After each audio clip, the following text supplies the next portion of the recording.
If someone suffered an accident similar to mine and needed legal assistance, I would highly recommend Mr. Shapiro and his staff. Some of the injuries that I suffered in the accident were that I had a fractured right foot, a fractured left hand, I had laceration on my left leg, both my kneecaps were fractured from the impact. Of course, I had seatbelt burns and I had hemorrhaging from the seatbelt and the impact, and generally was pretty banged up from head to toe. I was going 60 miles an hour and came to a dead stop.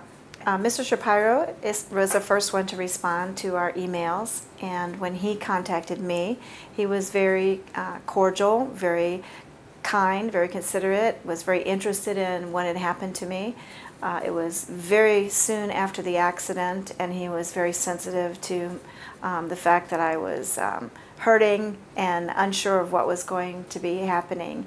And he was very comforting on the phone and was very willing to drive here to Elizabeth City to meet with us.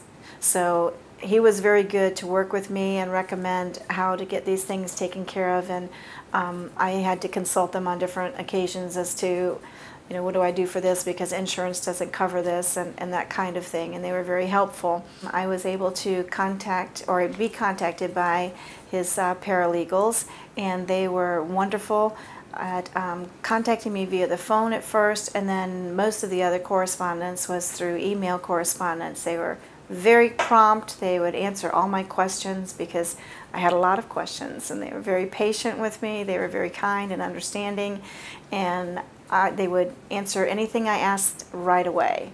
They were absolutely wonderful. One thing that I did appreciate is that they were not pushy in any way. They were very sensitive to what I was going through. They were sensitive that I didn't understand anything that they were talking about most of the time, and were very patient to answer all my questions. I feel that they did the best that they could do to help me, both understanding the legal process, understanding the North Carolina law, the way things worked. He was able to get the maximum he could get to help cover for my injuries and for the medical costs.